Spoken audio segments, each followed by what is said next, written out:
Okay, let's begin. State your name for the tape recorder, please. Aaron Marrow. And why are you here tonight? I have a story to tell you.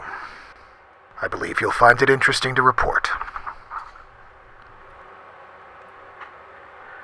Alright. Let's hear it. Years ago, someone very dear was lost to me. Anna. She was perfect. Murdered.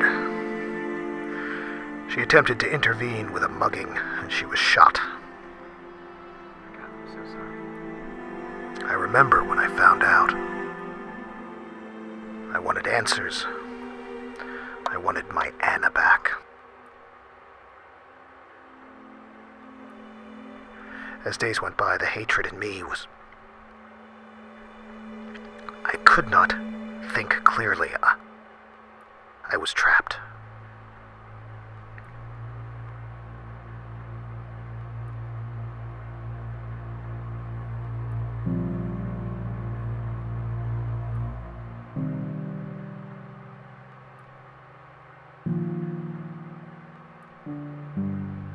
But Anna showed me the way, even in her death.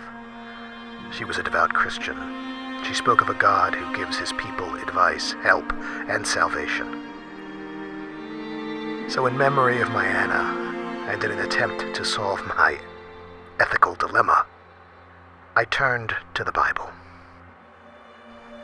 I did my research, read every inch of the text, looking for a way to communicate to her God. I learned about the lore of Christianity, the stories of Adam and Eve, Moses, Job, Jesus, all the way to Revelation. I learned all about prayer, a way to communicate with God. I decided to try it. I prayed to God, asked him questions, begged for answers, prodded for his existence.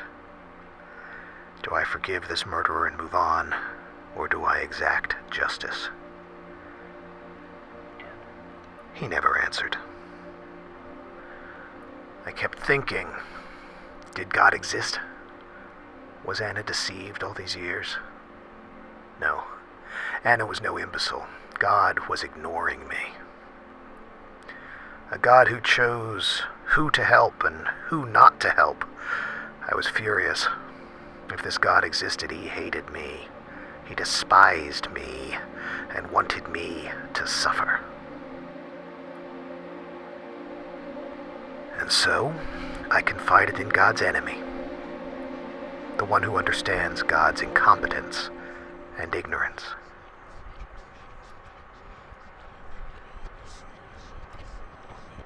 Satan, the devil. There were ways to call upon him, and people claimed to see him. I looked into how to meet this devil, how to speak to him. I was to communicate with him. Ask him what I should do. To be honest, I didn't expect it to work. But I heard him. He whispered in my ear. And we had made a deal. I will kill for him, and in return, I will kill the man that killed my Anna. The murderers will be free of sin. I told Satan I would give him my answer in an hour. I spent that hour praying, giving him one last chance. But he did not answer.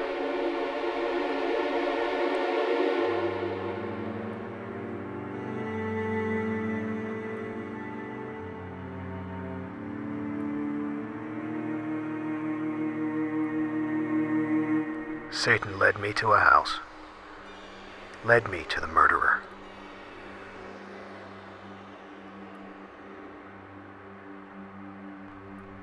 He was with me the whole time,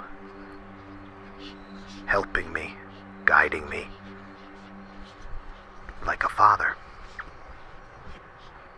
It was over in a minute. I did not feel a thing until I left that home.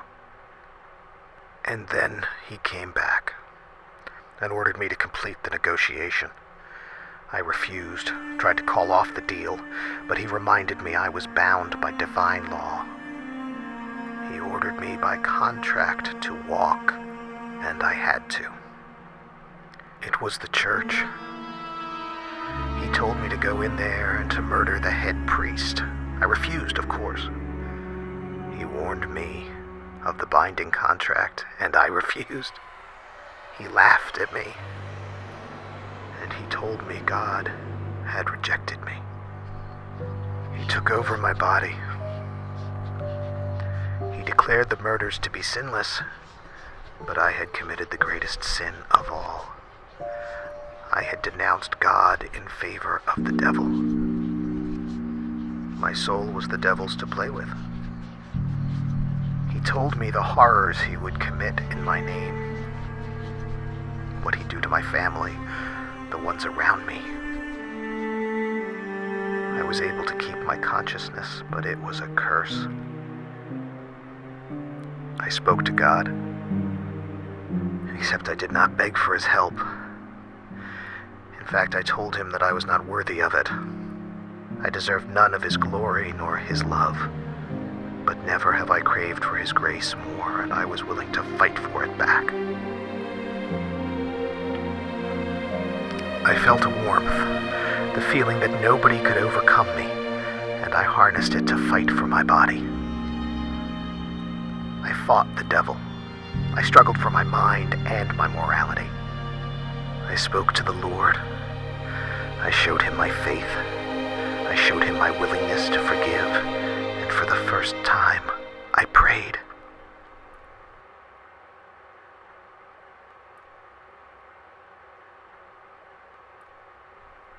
And I won. Many times I can feel he has attempted to control me again, but he has never come close. Well, in your account, nobody had seen the devil besides you, correct? That's right. Then how can we believe all this happened? Do you have any proof? Real or not, it happened to me. I can say that for sure. I fought the devil, and I won.